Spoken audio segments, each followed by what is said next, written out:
9:29 de la mañana le doy la bienvenida a este espacio a la prefecta del Guayas, Marcela Guiñaga, que está con nosotros. Gracias por acompañarnos. Bienvenida. Hola Liz, muchas gracias. Buen día. A usted para estar aquí esta mañana con el análisis de varios temas. Quiero empezar con lo que tiene que ver en Guayaquil, esta hora en la Avenida del Bombero. Usted puso un plazo, la prefectura puso un plazo, ya término más bien. Se cumple el día de mañana para que retiren todo lo que se había colocado y esta vía quede como estaba antes. Hasta ayer todo seguía igual. ¿Qué pasa si el municipio de Guayaquil no acata esta disposición? Bueno, básicamente aquí hay que decir, Liz, que aquí hay una disposición primero por lo cual comenzó este problema, básicamente otorgada o enviada por el ente rector de la Política Pública Nacional, que en este caso es el Ministerio del Ambiente. Lo que nos dijo es, hay verificación de información que al parecer no es apegada a la realidad, por lo tanto, ente descentralizado, que es la Prefectura del Guayas, primero deje sin efecto el permiso y luego nos dijo revocatoria del mismo. Lo que nosotros hicimos es abrir un proceso, en este caso sancionador.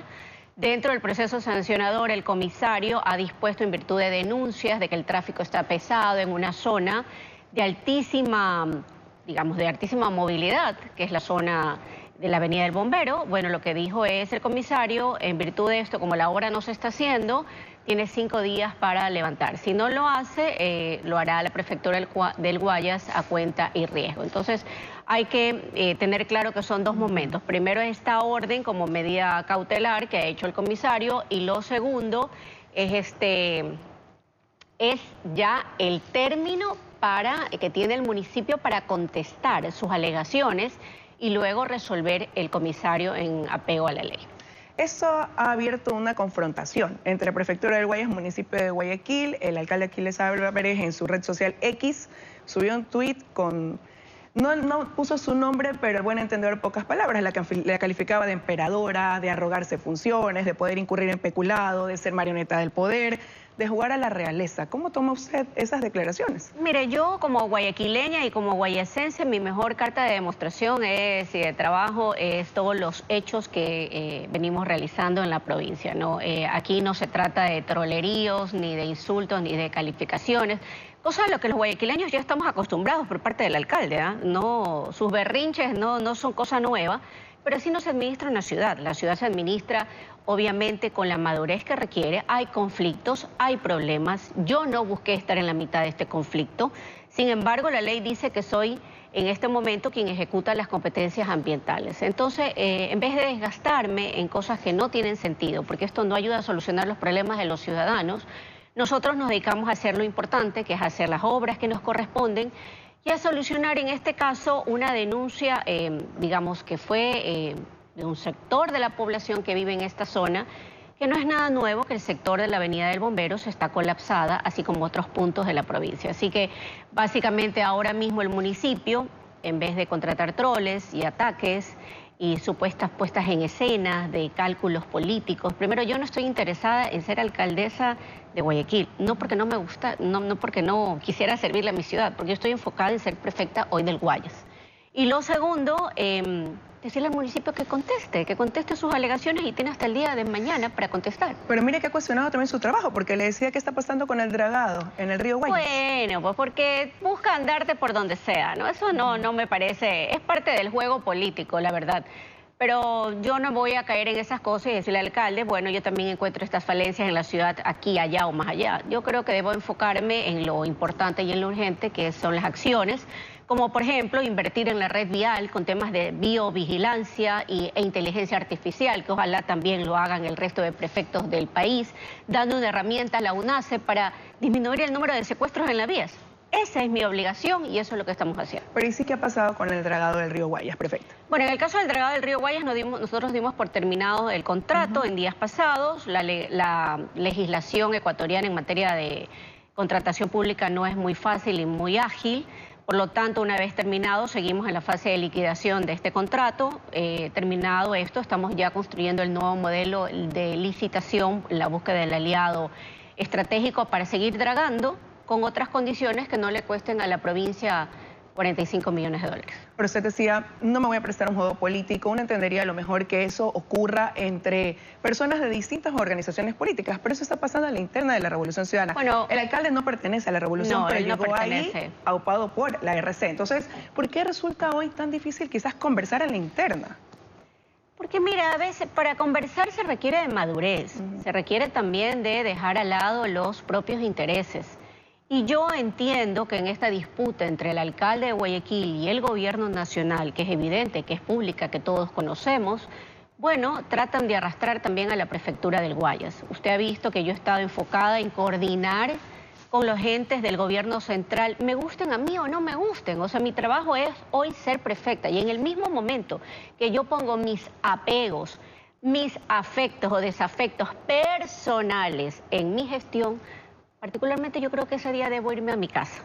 Así que yo básicamente quiero decirle que al alcalde creo que debe un poco serenarse, porque los ciudadanos siguen teniendo tráfico en la avenida de Los Ceibos. Los problemas de inseguridad siguen en la ciudad, los problemas de recolección de basura y demás, y enfocarse en lo importante. Ahora mismo es contestar dentro del proceso, y si nosotros evidenciamos que no hay incumplimiento de la norma, que si no hay, bueno, en este caso la Prefectura del Guayas a través del comisario ambiental resolverá en atención a lo que dice la ley. Y no solo quizás lo decía por este caso, sino porque mire que se filtró esa carta que todavía ustedes dicen no saben quién lo hizo, pero una carta que dirigían al expresidente Rafael Correa y figuras duras de la revolución que han formado parte de esa organización desde el inicio, que ahora son alcaldes y prefectos. Ahí también no se vio quizás la confianza de poder reunirse en algún momento. En ocasiones anteriores han viajado a México, ahora más bien fue por una carta. Eso también demuestra que algo está pasando a la interna. Bueno, sí, es evidente que no hay canales de comunicación claros. Nosotros, usted vio, es una carta que lamentablemente se hizo pública, pero es una carta cariñosa a un amigo, a quien nosotros apoyamos y estimamos. Y básicamente lo que decía, estamos preocupados, queremos un espacio de diálogo. ¿Y por qué? Porque lamentablemente hoy a nivel del movimiento no hay ese espacio de conversar con las autoridades locales, que somos quienes generamos la impronta de cómo es la administración pública en nuestros territorios, que sabemos qué está pasando, cuáles son las demandas ciudadanas, dónde están las debilidades, dónde sí, dónde no.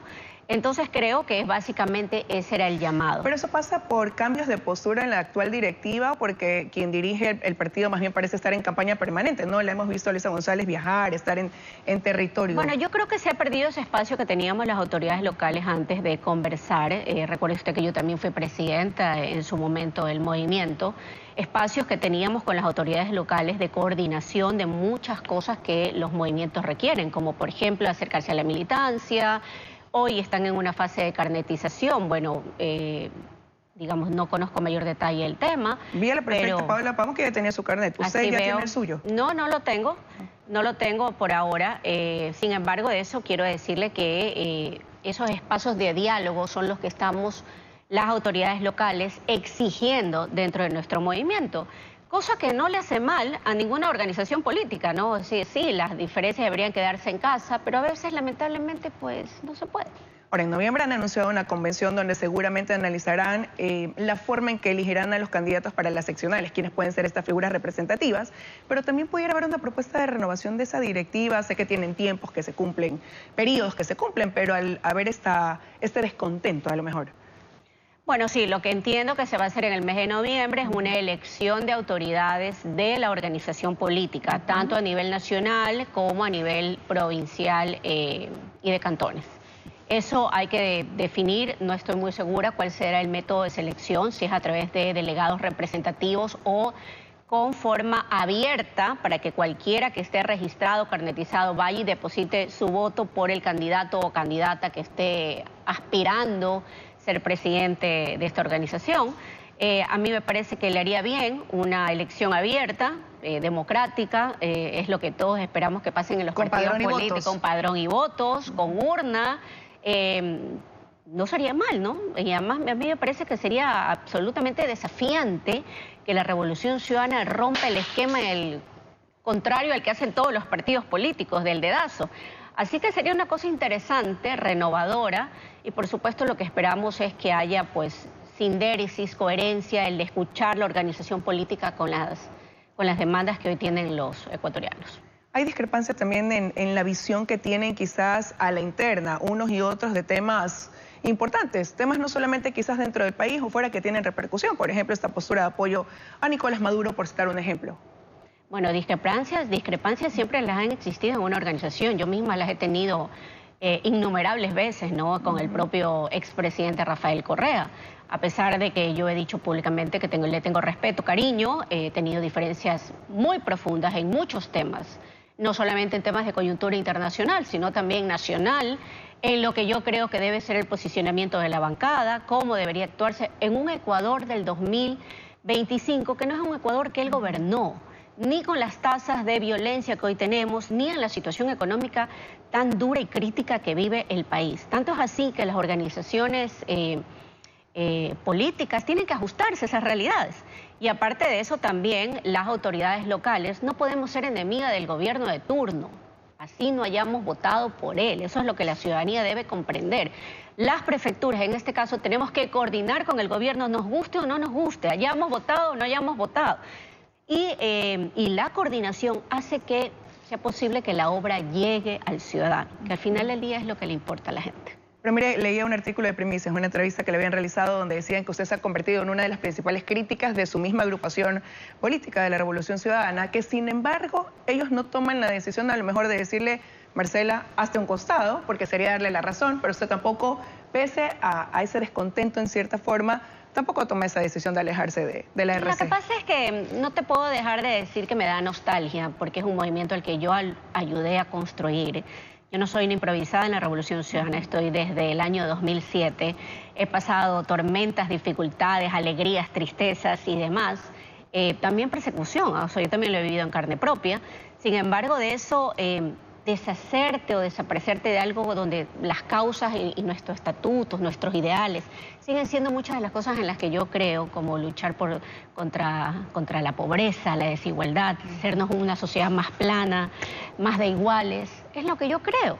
Sin embargo, no puedo dejar de decir que sí, yo soy muy vehemente, muy coloquial también para decir las cosas, y sí, muestro mi malestar. Yo no quiero decir de la organización política, quiero decir más bien de los personajes que hoy dirigen o lideran la organización.